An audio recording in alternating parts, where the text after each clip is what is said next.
देखो, गीता में भगवान ने एक संकल्प लिया, ये यथा माम प्रवदन्ते ताम तथैव भजाम्य हम। जो मेरा जितनी मात्रा में भजन करता है मैं उतनी मात्रा में उस पर कृपा करता हूं। भगवान एकदम पक्के हैं। यदि 25% भजन किया तो 25% ही कृपा है, 0.1% भी आगे नहीं आता, ना पीछे जाएगा। ये संकल्प है भगवान का। तो जहां पर अम्बरीश जी अपनी समस्त इंद्रियों के द्वारा भगवान की सेवा में निमग्न पड़े हैं, तो भगवान ने भी अपने सबसे प्रिय सुदर्शन चक्र को, जो भगवान का सबसे प्रिय अस्त्र है, क्योंकि सुदर्शन चक्र की स्तुति में कहा गया कि सुदर्शन नमस्तुभ्यम सहस्र अर्क अच्युत प्रिया। हे सुदर्शन नमस्तुभ्यम, मैं आपको प्रणाम करता हूं।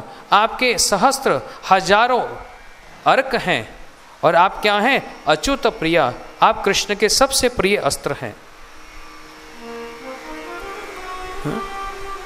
सुदर्शन दो प्रकार के, एक सुदर्शन तो आप सब जानते हैं, भगवान के हाथ में चक्र है जिससे वे असुरों को वध करते हैं, है कि नहीं? शिशुपाल का वध किया, दंतवक्र का वध किया, कितने असुरों का वध करते हैं अपने सुदर्शन चक्र के द्वारा। परंतु ये जो चक्र है सुदर्शन चक्र, ये असुरों के वध के लिए है। लेकिन भगवान के पास एक और सुदर्शन अस्त्र है। वो कौन सा? बोलते जो इनका रूप है ना, वह भी सुदर्शन है।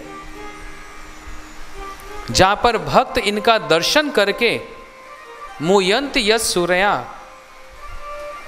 इनका दर्शन प्राप्त करके जो मोहित हो जाते हैं, मुग्ध हो जाते हैं, ये भी एक अस्त्र का काम करते हैं।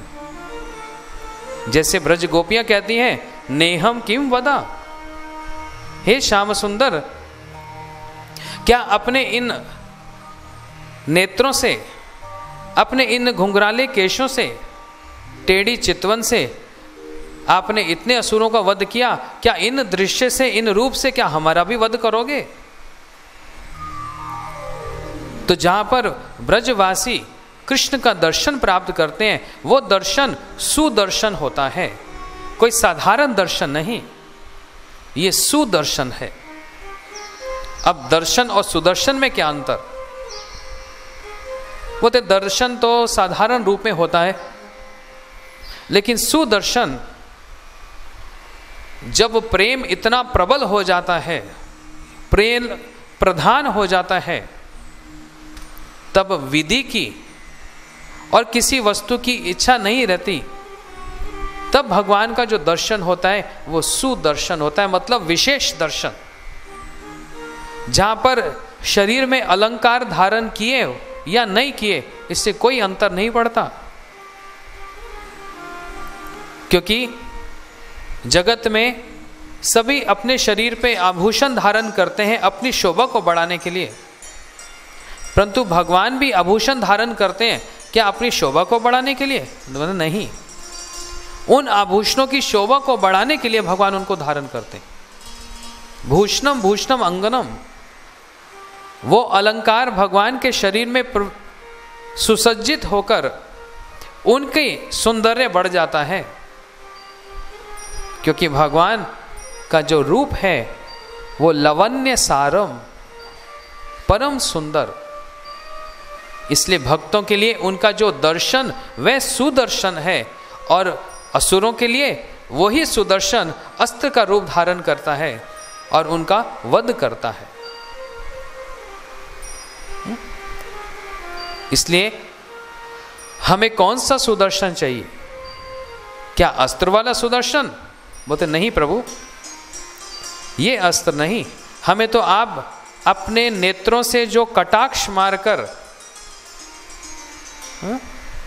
जो भक्त के हृदय के सिंचित जो पाप हैं, उन पापों को भी हरण करके, उनको शुद्ध करके, अपना एक प्रतिनिधि गुरु उनके निकट पहुंचाकर उनके हृदय में प्रेम भक्ति का बीज स्थापित करके और फिर उनको साधन करवाकर, भक्ति करवाकर, भाव स्थिति तक पहुंचाकर और भाव से भी फिर प्रेम प्रदान करके उन भक्तों को जो अपने निकट बुलाकर जब उनको अपने लवणामृत और अपने सौंदर्य का जो दर्शन कराते हैं वो कहा जाता है सुदर्शन। हम तो इस सुदर्शन के आकांक्षी हैं, हमको तो ये सुदर्शन चाहिए। तो अम्बरीश महाराज इस प्रकार से जब भगवान की सेवा में नियुक्त हैं तो सुदर्शन भी उनकी रक्षा के लिए सब समय उपस्थित रहते। अब यहां पर सुदर्शन उनकी रक्षा के लिए हैं। अम्बरीश जी आजीवन एकादशी का व्रत पालन करते। ये कोई आश्चर्य की बात नहीं, जो वैष्णव हैं वो कभी एकादशी को छोड़ते नहीं, क्योंकि एकादशी कैसी, माधव तिथि भक्ति जननी यतन्य पालन कोरी। एकादशी जो तिथि होती है वो माधव तिथि है, अर्थात उस तिथि के दिन भगवान उसमें वास करते हैं, इसलिए उनको माधव तिथि भगवान की तिथि माना जाता है। और एकादशी के दिन में यदि कोई भगवान का एक माला भी नाम जप करता है, भगवान को एक तुलसी पत्र अर्पण करता है, भगवान के प्रेम के उद्देश्य से यदि व्रत पालन करता है तो उनको भगवान की कृपा अवश्य ही प्राप्त होती है। ये परम एक फल है एकादशी तिथि पालन करने का। इसलिए अम्बरीश जी एकादशी तिथि पालन करते और एक बार मथुरा में आकर एकादशी पालन के हेतु उपस्थित हुए। मथुरा में एकादशी पालन किया और नियम है कि एकादशी से अगले दिन द्वादशी के दिन में ठीक समय पर व्रत को खोलना चाहिए, पारण करना चाहिए। वह समय यदि निकल गया और ठीक समय पर यदि एकादशी का पालन नहीं किया तो व्रत करने का फल निष्फल हो जाता है। इसलिए अम्बरीश जी एकादशी को बड़े प्रेम पूर्वक पालन करते हुए अगले दिन प्रातः जैसे ही व्रत को खोलने लगे, पारण करने लगे, उसी समय दुर्वासा जी चले आए। दुर्वासा जी वरदान देने में भी कभी पीछे नहीं हटते और शाप देने में भी पीछे नहीं हटते। जहां पर ऐसा वरदान दिया, किनको बोलते, राधा जी को। एक बार दुर्वासा जी ब्रज में आए और ब्रज में आकर राधा जी ने इनकी खूब सेवा की। श्री विश्वभानु महाराज ने अपनी कन्या राधा जी को दुर्वासा जी की सेवा में नियुक्त कर दिया और राधा जी बड़े प्रेम से दुर्वासा जी के लिए नाना प्रकार के पकवान बनाकर उनको संतुष्ट करने लगी। जब दुर्वासा जी जाने लगे तो राधा जी को आशीर्वाद देकर गए, एक वरदान देकर गए कि आप जिस वस्तु को बनाएंगे, जिस पदार्थ को बनाएंगे वह अमृत तुल्य हो जाएगा। और जो भी व्यक्ति आपके हाथों से किसी पदार्थ को, भोजन को ग्रहण करेंगे, उनकी आयु चिरकाल तक हो जाएगी। दुर्वासा जी वरदान देकर गए। इसलिए राधा जी प्रत्येक दिन नंद गांव में आकर कृष्ण के लिए पकवान बनाती, कृष्ण के लिए पकवान बनाती हैं। और वहीं दुर्वासा जी कभी क्रोध में यदि आए तो कुछ भी सहन नहीं होता, क्रोध भी बहुत जल्दी करते हैं। अम्बरीश जी के निकट आए और अम्बरीश जी ने दुर्वासा जी का स्वागत किया। आइए ऋषिवर, मेरा अहो भाग्य, आप कितने शुभ घड़ी में मेरे पास आए, बल्कि आप जैसे संत यदि हमारे घर आ जाएं वो घड़ी ही शुभ हो जाती है। वो कैसी भी तिथि क्यों ना हो, वो अपने आप ही वो क्षण मंगलमय और शुभ हो जाता है। दुर्वासा जी, मैं आपके लिए कुछ भोजन की व्यवस्था करता हूँ। बोलते ठीक है, मैं अभी स्नान करके आता हूँ, अपना मंत्र जप करके आऊँगा तो भोजन ग्रहण करूँगा। दुर्वासा जी स्नान करने के लिए गए। अम्बरीश जी प्रतीक्षा कर रहे हैं। द्वादशी का दिन है, पारण करने का समय निकट है। एक मुहूर्त मात्र रह गया।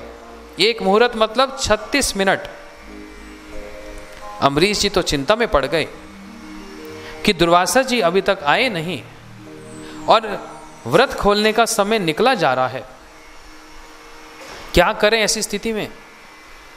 तो विचार किया, यदि मैं कुछ ग्रहण करके अपने व्रत को खोल लेता हूं तो ये अतिथि का अपमान होता है। और यहां पर जो अतिथि है कोई साधारण नहीं, ये तो दुर्वासा जी हैं, ऋषि हैं, तो ये इनका अनादर होगा। तो कुछ भोजन, कुछ व्रत को खोलने के लिए ले नहीं सकता, और यदि नहीं लिया तो एकादशी पालन करने का जो फल वो व्यर्थ हो जाएगा। अब ऐसी स्थिति में मुझको क्या करना चाहिए, बहुत विचार करने लगे। तो फिर मन में एक निष्कर्ष पर पहुंचे कि यदि मैंने एकादशी का व्रत पालन नहीं किया, जो एकादशी प्रेम भक्ति को प्रदान करने वाली, जो माधव तिथि है और सब प्रकार से भक्ति सुख को प्रदान करने वाली, भगवान के प्रसन्नता के कारण उस एकादशी का जो व्रत पालन किया गया, बोलते इसको तो मैं निश्चित रूप से करूंगा। परंतु यदि दुर्वासा जी इसमें रुष्ट होकर मुझको शाप देंगे, वह शाप तो मेरे शरीर को लगेगा, आत्मा को तो शाप लगता नहीं, और एक दिन तो शरीर को नाश होना ही है, पहले हो जाएगा तो क्या अंतर पड़ता है। परंतु एकादशी का जो फल है वो शरीर के लिए नहीं, उसका तो सीधा सीधा संपर्क आत्म उन्नति से है, वो तो भजन से है। इसलिए भक्त सारग्राही होता है,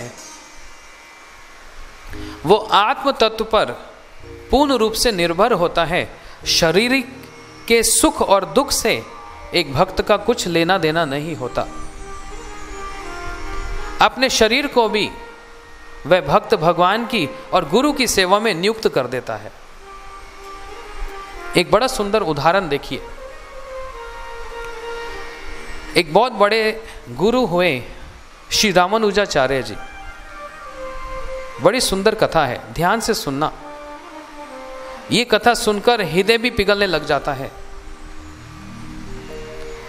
इनके एक शिष्य थे, उनका नाम कुरेश था। गुरु जी की मन प्राण देकर सेवा करते, कोई आपत्ति गुरु जी पर आने नहीं देते, सारी आपत्ति को अपने ऊपर ग्रहण कर लेते। तो एक बार जिस राज्य में रामानुजाचार्य जी रहते हैं, उसी राज्य का जो राजा था वो शिव भक्त था, और उनको सहन नहीं होता कि रामानुजाचार्य लक्ष्मी नारायण की पूजा के लिए सबको उत्साहित करते, प्रेरित करते। ये सहन नहीं होता, इसलिए राजा ने आदेश कर दिया कि रामानुजा को पकड़कर यहां ले आओ, मैं उनको दंड दूंगा। अब गुरु जी तो सन्यासी वस्त्र में, घेरवे वस्त्र में,